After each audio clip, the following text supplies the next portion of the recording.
What is up, everybody?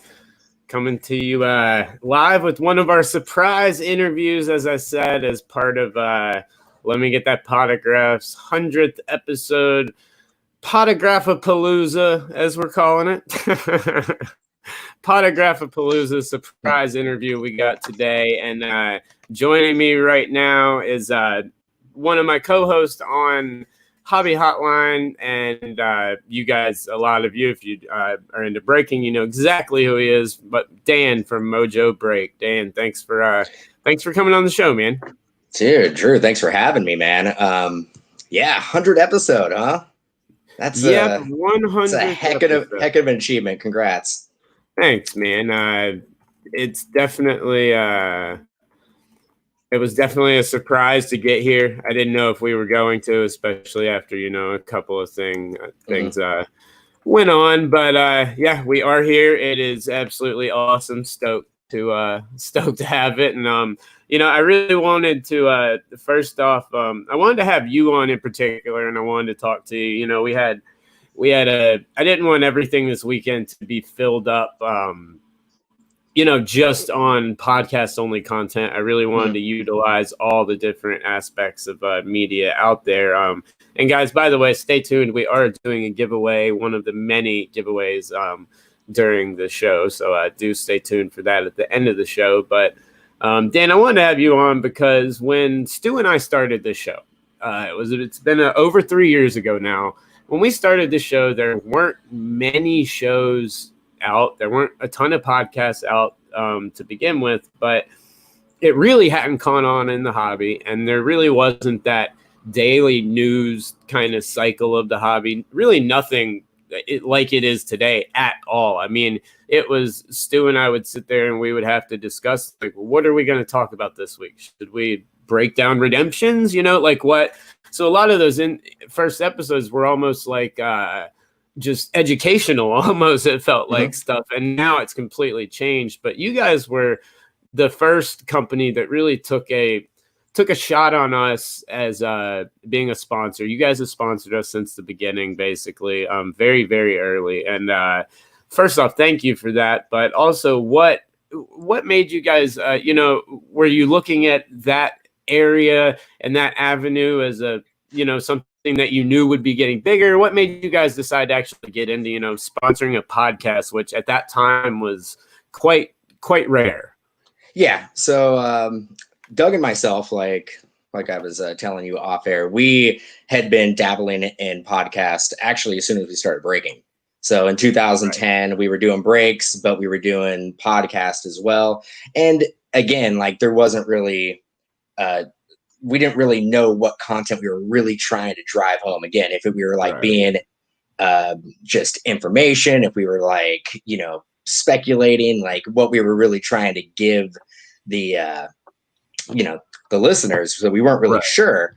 And again, it was very sporadic. So like, we didn't have like a set day, like you see now with a lot of the podcasts that are out there. Like, you'll be on Wednesday or Thursday or Saturday or Monday, and you'll have that time slot. And the consistency is key. And that's where we felt we didn't really gain steam at the beginning. And then we broke off from doing just the podcast, and we did the call-in radio show, Sports Card Live, which that was also something where it would be the three of us just sitting there hanging out talking. And I don't know how much of it would really be about sports cards, or we would just be talking about whatever and just go on weird tangents. We would look at the time and be like, that was a 2.5 hour show. I mean, it was just ridiculous, but also that was sporadic too. There wasn't like a set time. So we kind of just treated the podcast similar how we treated some of the group breakers. There needs to be more of us. Like the bigger we are as a community, we hold ourselves to a certain standard, and it actually gives us motivation to be better. Absolutely. And that was a big, that was a very big reason, we all came together for Hobby Hotline was, and, we found that group to build. And, I think it was smart of you guys to take that risk as you did. You jumped in at the time just like we did, where it it was the beginning where, you know, there wasn't that many before it really exploded. When you look at it, the landscape now from 3 years ago when we started to where we are now, you know, what do you think about how everything is, like, media wise and podcasts, web shows? You know, what do you think? I love what I see happening, and everybody is Yeah. kind of carving their own little niche. Like, Yeah. I mean, granted, everybody has to go over some of the main topics, and what I do love about it is that there may be, you know, 12, there may be 20 podcasts going over the same topics, but not everybody has the same standpoint. So you're getting Right.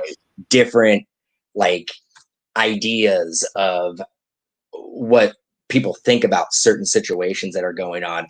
You could only really go over so many sell sheets before, like, you know, it gets a little redundant. People are like, okay, I've already Yeah. heard like 4 or 5 podcasts go over those sell sheets. But with as much content and news that we have going on, everybody could have their own take on it. Yeah. So that's what I like to hear. I like to hear, you know, and it kind of opens up my eyes to maybe something that I wasn't thinking of. Like, maybe somebody comes up with, and it gets me thinking about, like, well, that's a really good point. So there's stuff like that I think we can use more podcast. And no, that's one thing where I've that's helped my show a ton, has been even people that aren't necessarily doing a podcast.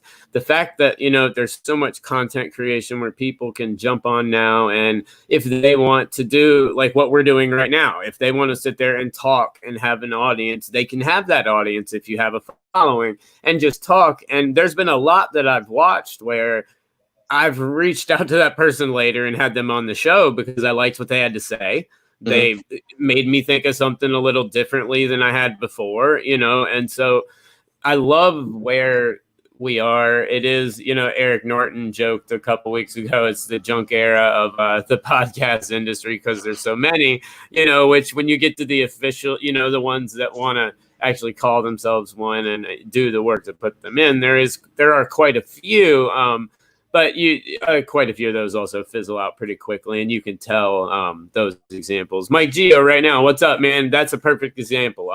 Mike does a lot of, you know, he has a following from his break group, and he will do live where he'll just jump on and whatever's on his mind, he'll sit there and talk about. And I watched one of them. I had a different opinion on him on something. I watched, loved how he wanted, was talking about everything. He's coming on the show. So, I mean, that type of stuff, the ability that we have now to create content that everyone has, I think has helped not only everyone be able to get, you know, their word out, maybe start their own show, but it's also helped all the other shows become a lot better. Yeah, I mean, even like Ivan for a long time would go live and would sit there and talk. Like, he'd be walking his dog and he'd be talking about stuff that like maybe he didn't talk about on Go GTS Live, and he just has a couple things come into his head and he just goes live. I love that stuff. I love I love the organic, unscripted, off the top of the head type of, because I think that's where you actually get people's true opinions, because they don't have time to sit there and like formulate a response, like calculate exactly how they want to say it. I mean, sometimes it doesn't go great for live radio, but I just love the organic feel of that type of just non-scripted and just go for it. No, absolutely. So do I. And that's why I like shows like, hey, what's going on? Ron, Jimbo, Mitch, Nick, Todd, everybody. Thanks so much for tuning in. Make sure you guys stay all the way towards till the end. We do have a giveaway that we'll be doing here in just a little bit.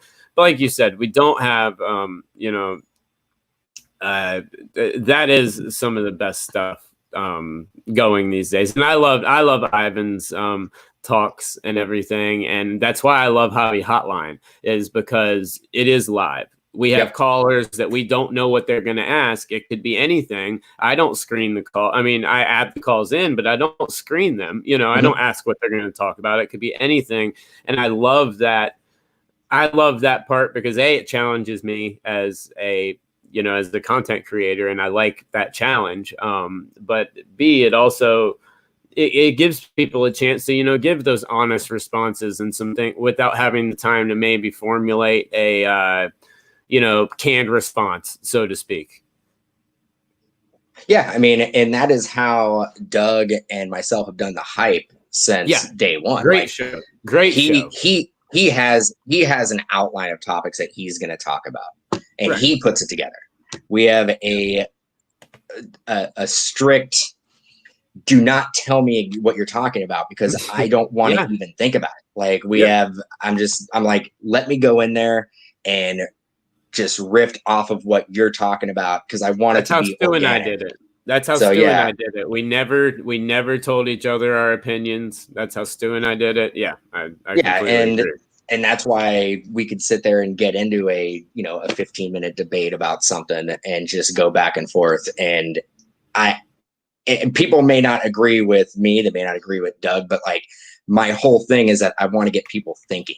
Right. Thinking about how other people do have other opinions, and nobody's opinion can be right or wrong. It's just it is what it is. So, and that's where a lot of people, I think, with podcasts and stuff, they get it a little confused. I'm sure you guys get it just like at least I do sometimes. Certain episodes, I always know that the more people I triggered, the more message PMs I get, the better the episode was. It probably means. But you get those messages where people act like, saying that you think you're right, preaching all this. No, it's not that at all. Obviously. I mean, in no way, shape, or form do any of us walk out and say, hi, we're hobby gods that are here to tell you everything about the hobby that's correct. But what we are going to do is sit there, like you said, formulate discussion for get the conversation going, because to be honest, we're in an era where, I mean, I grew up, I graduated high school in 2002.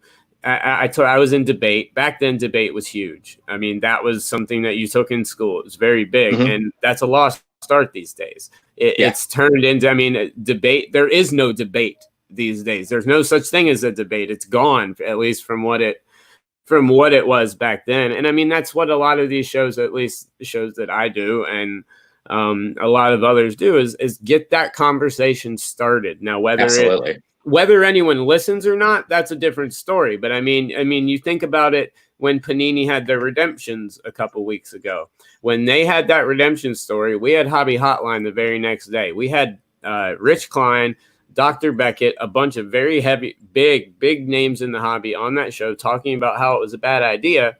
And everyone else online as well. 24, 48 hours later, they changed the policy. So getting the conversation going, there's a reason for it. And that's why people might say, what are you doing talking about this? It doesn't matter. Well, sure, it might not matter to you that much, but, somewhere down the line, maybe that's something you want to listen to, think about, and maybe it does matter. Yeah, I mean, I know for a fact that some of the heads at a lot of these manufacturers, they listen to all this content. Oh yes. They go to the forums and they read what everybody's talking about, and they 100% listen to the podcast and the web shows that are talking about certain issues in the industry. And it's helping them actually get a read on the pulse of the collector. Absolutely. So what we're all doing out here, I mean, we're not just talking heads trying to throw our opinion, like, we're trying to get not only the hobbyist thinking about situations, but we're also trying to relay that message to the manufacturers and distributors and all the people who make this industry turn. Yeah, no, absolutely. Yeah, they do listen. I definitely found out the ones that listen the most pretty quickly after a couple of different episodes. But I know for a fact that Tops has their higher ups for sure. They listen to quite a few. They listen to almost everybody's show. Almost everyone. Yep. Tops. A lot of people at Panini. Brian Gray, actually, who will be on tomorrow's live show. Brian's a great interview. Brian is a wonderful guy. One thing I love about Brian is that he does something that I really respect, and he does pull back the curtain Yes. and gives everybody a peek of what the inner workings of being a manufacturer and some of the stuff that they have to deal with on a day-to-day. So, and a lot of that stuff you just don't see. No. Oh no, so Topps is like the most tight-lipped company in the world, and Panini, they'll let you in a little bit, but it goes back to that canned response I gave you. They'll never do it on the spot. It's always give us some time so we can prep, what we want to say. And I understand that from a company's perspective, but that is one thing I love about Brian is Brian will sit down and just let's talk. Let's open up. You got questions? Yeah, he'll tell you stuff. Let's go. And he'll tell you love stuff, and not a lot of it's gonna. Some of it may be like, I didn't really. That's not what I wanted to hear. But he's like, he's all. This is the way it is. Like, and he. I love that. I love that about him. And he's never really changed. Never really let anything influence him to change. So. Yeah, definitely props to Brian Gray.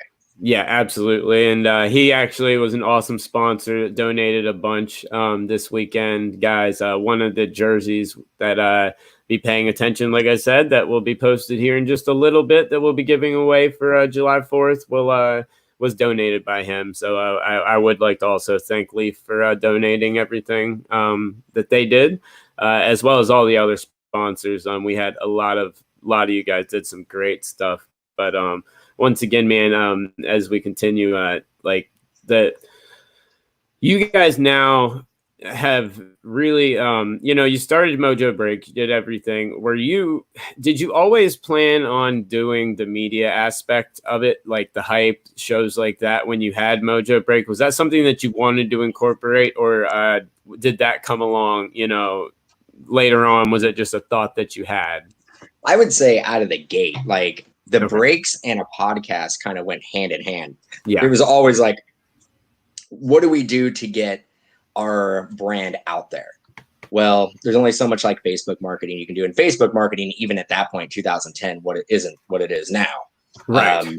So we were just like, how do we get our name out there? Let's do a podcast. We may, get 5 listeners, and may get 10 listeners. But if we just keep it going, at least it gets us talking about the industry, it gets us talking about sports cards. And we were like learning on the fly while doing it. Yeah. So like we were learning about the industry while we were. So, I mean, that's the best way I learn is by talking about it. So if I can sit there and talk about it, it allows me to kind of digest and absorb the information. So that was always going to be a thing. And then like, the hype now, it's a little bit more polished. It's a little bit more scheduled. We have a very specific day and time that we do it. It's a live show, so we could use it now. We use it more as a marketing tool for our breaks. Yes. As opposed to just content and information content. Right. We basically are kind of our own advertisers, like on our own platform. So and I think that's brilliant, and I think that's something that a lot of breakers that I talk to, I mean, I talk with a lot of people about sponsorships and things that they're doing, whether it be doing it with a show, or they'll come to me and ask questions about like sponsors, who to go to, where they should go. And one thing that I think a lot of breakers and stuff, and whether it be breakers or people that are trying to make a online business, whatever it may be, where they fail is they don't utilize the media that is out there now, because they don't realize, like, and a lot of people don't realize this stuff's here forever. Like, this stuff doesn't disappear. Like, you're paying for something, you might be paying like for a month of advertising or something, but unless it's a Facebook ad, it's going to be there forever. It's going to be on YouTube. It's going to be on, if it's a podcast, it's going to be there forever. And your target audience couldn't be better. But I think what they either don't utilize it enough, and then they also don't do what you guys did, was take advantage of the power that they have, the following that you have curated yourself, because a lot of breakers have curated very strong followings. And so what you guys do with the hype, with those shows, I think is is very commendable and a brilliant strategy, and one that I think really helps set you guys apart. Yeah, I mean, and it is a lot of work, as you know. Of course, it is putting together a podcast and the podcast, the webisode and stuff like that. I mean, it's again, like Doug does put together all the information and all the topics we're going to talk about, so I don't have to work on that portion of it. I just gotta essentially go there and talk about it. And but I mean, it's doing the breaks, and then the hobby hotline as well. There's a lot of stuff going on. But so what I'm hearing real quick is that you're the talent. No, not at all. Doug's the talent. I'm just the sidekick. I'm just the guy who's there. No, not at all. No. I like to be the guy who basically sits there and I mean, I know what I got to do. I know what I got to do to make it entertaining, at least as entertaining as I can make cardboard to everybody. So like that's I mean, I got to take some stances on some situations to get the juices flowing and get the blood boiling. And I've gotten some emails that people were very, very, very upset with me with a certain take that I've taken a handful of times. And I'm like, I tell them, I'm like, you got to understand there's an entertainment portion of it. Yep. Oh, dude, I've gotten voicemails. I get the voicemails, the emails, all of them. You got to understand, like, if I sit there for an hour show and I tell Doug, and the only input I have is that, Doug, you're right. 100%, you're correct. Everything that you say is right. Like, who wants to sit through that? Exactly. So yeah, I mean, I gotta go through and just make some noise sometimes and get people riled up. So and I like doing it. I honestly love doing it. Like you were saying, like debating, I love doing that stuff. So yeah, absolutely. I think it's a lost art these days, and that's why I love, our entire hobby hotline crew. That's something we all share, and I think that's why it gels so well. Is it's a bunch of people that do want to debate, and I mean, you really couldn't put a group of people with more different viewpoints together, but you can see how well that stuff can mesh if it's done correctly, and that's where hopefully, at least one of the hopes I always have with these shows is that we can kind of show people that there is a way to have some conversation, whatever the conversation may be, cardboard or not. Like, you can have a conversation, you can have disagreements, you can not agree with people, and you can do it in a healthy way. So hopefully that's something that these podcasts bring. Absolutely. And I see Herman in the chat there, and I'll answer that. I mean, I'm an open book.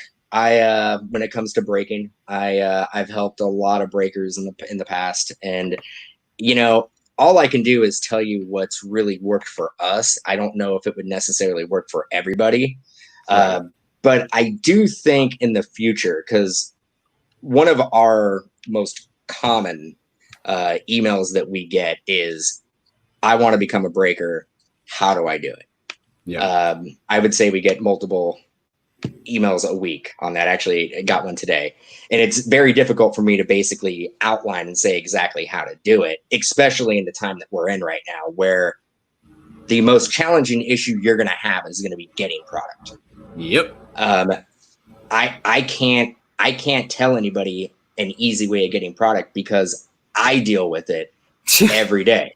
Every day I'm on the phones with distributors or online retailers or somebody, sales reps, and I'm trying to get more product. I can't even hear it. Can't even hear it, Drew. Okay, yeah. If you guys noticed me shaking my head, the lawn people decided to cut right behind my house as soon as we started this interview. Couldn't even hear it. It was a slight low frequency hum. Good. It just went right by. Didn't even faze me. See, Dan knows me well. You can tell we do shows together. But no, I could see you're like, oh man, here comes the lawnmower. Yeah. But yeah, getting back to like what I think I want to do is I think Doug and I are going to do a behind the scenes video on YouTube for everybody that basically explains our growth as a group breaker and certain things that we've tried in the way of also our hardware that we use. We use probably more hardware than we need. But I'm kind of an audio guy. Like I like messing around with like, that's why I was so concerned about going bare bones with Drew today, because I was like, I didn't bring any hardware with me. I have like, that's why we use this system. I'm an audio guy too, man. So yeah, that's why we use this system. Yeah. So like, yeah, actually just went out, and you'll probably, this is not great content for the show, but you may appreciate it. We went out and bought a Universal Audio preamp tube driven compressor. Very nice. And we have like all of our dynamic microphones going into it now. So yeah, it's one of those things where like I can hear the difference, but I try to tell Doug about it. I'm like, hey, can you hear that? And he's like, I guess. Like, yeah, it's a certain ear. It's a certain ear that that'll hear it. But I mean, I will definitely hear it. I'll tell you that right now. And I know a lot of people when you point it out to them, they're able to notice it. But that's the one of the things I think that every breaker needs. I mean, I know I'm not by any means like, I mean, I'll break some boxes here and there, and I do some work with Vintage Break South and stuff.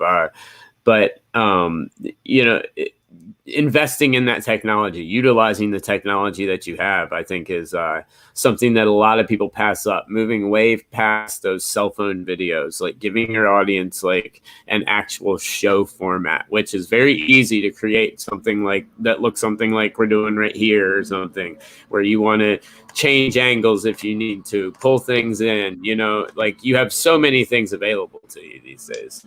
Yeah, and technology is always getting better. So we're always looking at what the newest technology is, the way of like cameras, or newest technology in the way of like lighting and like stuff like that. So, I mean, that's not something that I tell breakers who are just starting out to look into.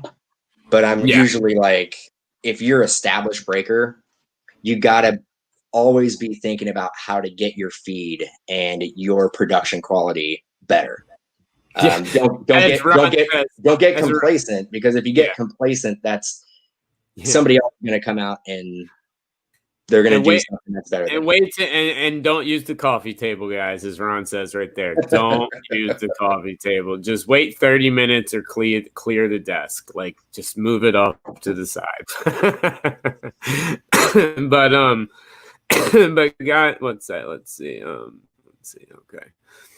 All right. Well, that answer one more question from Herman, then we're going to wrap things up. Doug, if you want to, or Dan, if you want to answer that one. Sorry. Happens all the time. I know. I have an inside joke where like we'll go to industry events and I'm like, hey, I'm Doug Dan. That's Dan Doug. I do it all the time. I do it to Doug. I do it to you, and I always will. So it was same thing. I've had a joke with Adam Martin about DA, the guy who run the A and DA Card World, Dave and Adams. They've been in the industry for forever. Oh, forever. And Adam was like, I can't tell you how many times people call me Dave. Yeah. Doug and myself are the same thing. I'm like, you call me Doug, it's fine. I got you. I'll respond. Actually, my middle name's Doug, so it works perfectly. That works perfect. So what do we got? What do we got in the Herman? Herman's question I want to answer too, and then you as well. But he said, I realize it's going to take time, and have done a couple just to build more followers. He's guessing content is the way to do that. Herman, content is definitely a way to do that. There's going to be multiple things that you're going to have to do. I would not put all of my eggs in any basket. But content is definitely something where, like we were talking about earlier, you have that following that you've cultivated that is there for you. I mean, they can go somewhere else, so they're there for you. So they are there as your, as a following that you have. Take advantage of that, whether it be you, somebody else, whoever it may be. Work with them, use the content, and that will help that will definitely help grow. But it's not only content. It's going to take multiple different avenues. I agree with that. I love the content, and whatever content you can put out. If that's opening up a 1994 Topps box and getting nostalgic and like talking about, you know, packs that you opened as a kid and stuff like that, or players you remember being a kid and going to the park and seeing play, like just anything like that, that type of content. The other type that I think Herman was talking about on the Hobby Hotline when I was on it, he's doing breaks on eBay. Yeah. Great place to start. Yes. I would always have a plan to get away from eBay and start having your own site. That way you're not at the mercy of eBay and their terms and conditions and their rake, the amount of money that they take off the top.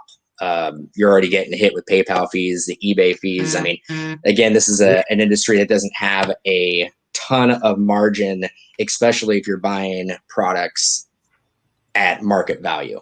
Right. It's almost, I mean, at the prices that they're at right now, it's almost impossible to squeeze 10 to 20% out of it. Yeah.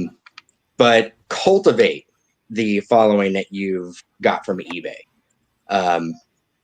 And like Dean says right here, he will pay a little more from breakers who bring fun content. Like if you can provide a show, and whether it be when you're breaking or other things in addition to that, if you can make it entertaining, if you can make it to where the community feels like it's a community. I mean, you go into some and it's nothing but people complaining that they skunked. You go into others, it's a bunch of jokes, it's a bunch of friends, it's a bunch of people hanging out. If you can build that stuff, then absolutely. I mean, there are people, like Dean said, that will pay more for that experience. The other thing is making sure that your breaks happen. Yes. The worst thing you can do for a breaker who is just starting out is put up a break, sell like 3 to 4 spots, and then like hold those customers' money for like 2-3 weeks before the break actually fills. I know it's easier said than done because nobody wants to, you know, take a bath and lose a bunch of money. But like those 3 people who believed in you to give them your money for the break, you held on to their money. They're probably, when you put them on the break, they're probably going to find somebody else. Exactly. So you need to make sure we always run on a schedule. Utilize the chat's good. That's also a good one. Engaging in the chat. Yes. Having conversations with people in the chat. Get to know your customers. Like get to know them. Yeah. So, I mean, there's a lot of different things you can do. There's, you know, and you also got to figure out what works best for your style. Right. Like you want to come off as still organic and not like a salesperson. Like you want to be entertaining. It's a fine line. You want to be entertaining, but at the end of the day, you got to be able to sell stuff, but you also want to make it a community atmosphere. So you just got to find what works best for you, personality wise. Yep, absolutely. Well, then that's some guys take it really seriously. I hope some of you are taking good hard listen at this, because you guys over at Mojo have been incredibly successful. It's been fun to watch also. You know, 3 years ago when you guys started, you know, sponsoring this show, y'all were a lot smaller than you are now. So it's been awesome to watch your growth as well through these 100 episodes. But before we wrap everything up, guys, Cody, I am going to answer that question. What would you say to someone just getting into the collection business? Have fun. That's one. And if you're in it to make money, study before you start spending that money.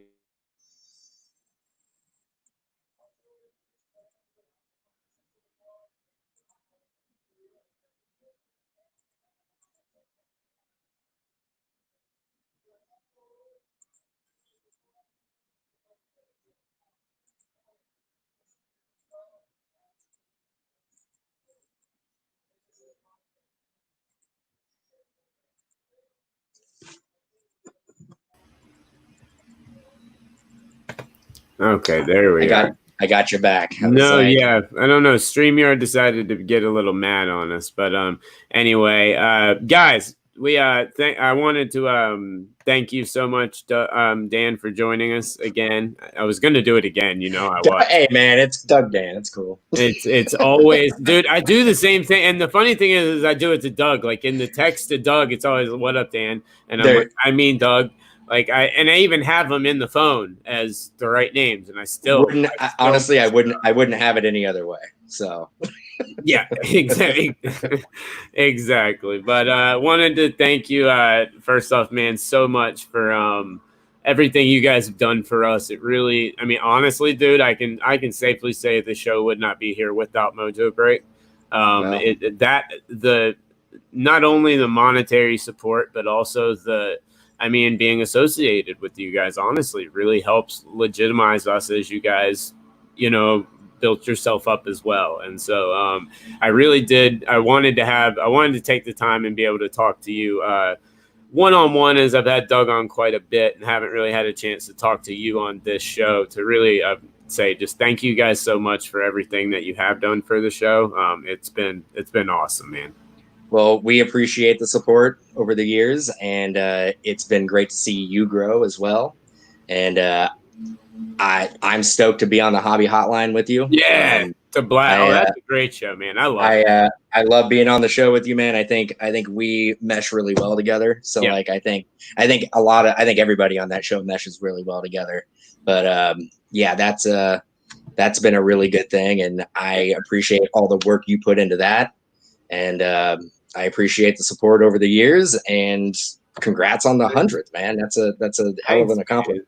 Thanks, man. Well, with that, guys, before we wrap it up, you've seen it, I've promised it. And with that, Mojo, as awesome as they've been since pretty much day one, you guys provided us with a couple of giveaways this week to give to everybody. Now, I'm going to provide the full list of all the giveaways, guys, this afternoon when I post another giveaway. But we're going to do one right now.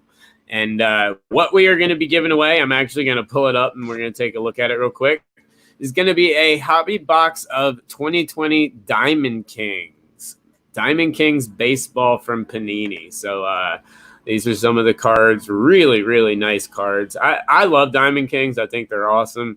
Have you busted a lot of this yet? Yeah, it's a great rip. I mean, every year it's a great rip, and it's also good to see a product stay close to retail price. We're like, I mean, the average collector can get into it for, around $100 a box. So and still have a chance to make some money. I mean, people look at this stuff really. I mean, 3 years ago, yes, okay.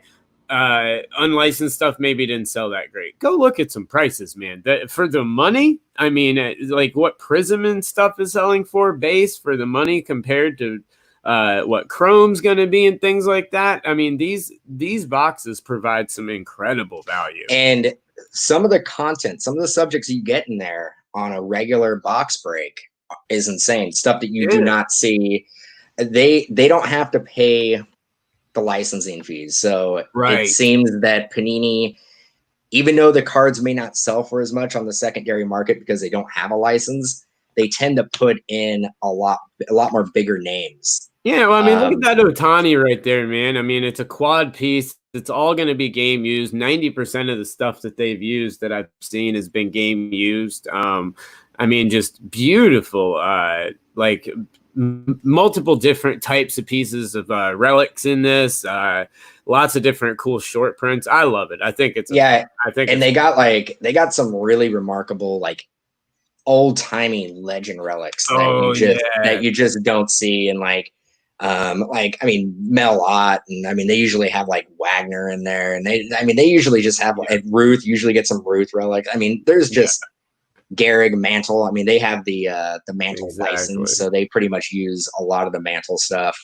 But it's great to see a baseball product not go up 5 times what market value is. So we do need products like this. I talk about it all the time that I think we're getting to the point where there may be a pricing fatigue. We may be fatiguing the market, and if we start pricing everybody out, then it's not going to grow. So I can't stand when people when people shit on these products. It drives me crazy because that's what it's the same thing. Those same people then turn around and complain about the price of everything and complain about how everything's doubling and tripling in price. Well, not everything is. It's just you just happen to not like it personally. So it's just it drives. Yeah, I mean, it's ridiculous. It's going to be a fun rip. Yeah. It's not National Treasures basketball where you have you can pull a card that's worth $500,000. That's not what this product is, but it's also not $5,000 a box. So exactly. It's getting back to the whole idea that collecting should be fun and it shouldn't be all about the monetary value. So yeah. Absolutely. Okay, so here's how we're going to do this, guys. We are giving away this box, and we're going to give it away today, and we'll have us a winner here soon. I'll announce it. I'll announce it really as soon as I hear the tag. But what you're going to do, it's kind of a scavenger hunt, so to speak. So obviously, first thing you got to do is follow. You got to follow Let Me Get That Podagraph and MOJOBREAK on YouTube. So make sure you follow both of those YouTube channels, Let Me Get That Podagraph and MOJOBREAK. Follow both of those channels on YouTube. And then you've got to figure this one out, and you've got to make a post with the answer tagging myself or Let Me Get That Podagraph. And the question is this. On an early episode of Let Me Get That Podagraph, we're going way back here throughout the 100 episodes, there was an interview that was conducted where we were discussing there was an interview with Steve Grad where we were discussing athletes and stuff that they had done. In the interview, Steve Grad mentioned 3 players that he knows for certain used auto pens for signing stuff and sending back to fans or on cards. 3 players. Tweet out the 3 players. Tag me, Let Me Get That Podagraph, or Drew Herndon, and follow myself and MOJOBREAK. So the 3 players in the Steve Grad episode, now you've got to find it. It's at the very beginning. I'm not going to give you the episode number. He gives you in the interview, he tells you 3 players that have that used auto pens. 2 of them have cards that were on the market. Well, actually, he used 4 players, but 2 of them had cards on the market with the auto pen. Name any 3 of the 4 that had that auto pen. First person that does it with the tag gets the hobby box. No, Twitter, Facebook, anything. Post it anywhere. Twitter, Facebook, Instagram, wherever. First person to post the answer and tag me in it. I will look at the timestamps, and the first person that does it, I realize you guys got to go listen to that. So I will announce the winner here in just a little bit. As soon as I do log off, I'm going to be putting up another giveaway, our 4th of July giveaway that my son will actually be giving away later as we shoot fireworks off. But but that's what we're going to be doing for this box. So if you guys can come up and find that answer. Once again, the episode with Steve Grad, there were 4 players that he talked about that used auto pens. 2 of them had cards that are on the market that were auto penned, but 3 that he knows that sent auto pens back to fans. Name any 3 of the 4 and tag me, and we got a winner. But that's gonna be it, and everything. So and everything. So we will announce that winner a little bit later. But once again, Dan, man, thanks so much, first of all, for jumping on today and doing this special part of Let Me Get That Podagraph's 100th episode, Podagraphapalooza, as I'm calling it. The name's so ridiculous, we might as well just keep it going and make it longer and even more ridiculous. But thank you so much for coming on today's show. The giveaways this weekend, there's many more that you guys have donated for us that I greatly appreciate. And once again, just I really can't tell you enough how much it means to me, the leap of faith that you guys took on Stu and I 3 years ago and where it's led us now. It's something I'll always always appreciate. So thanks a lot, You're man. very welcome. And again, appreciate everything you do. And yeah, happy 4th. And Yes. yeah, everybody in the chat, happy 4th, and have a safe weekend. Yes, absolutely. Happy 4th. You guys keep your fingers. We don't need any more Jason Pierre-Pauls out there. I was waiting for somebody to say it, so I kind of led that one into you. A little softball there for you. Appreciate it. I'll knock one right before we go. Yeah. Y'all have a good one. Nice. I'll talk to you soon. All right. Take care, man.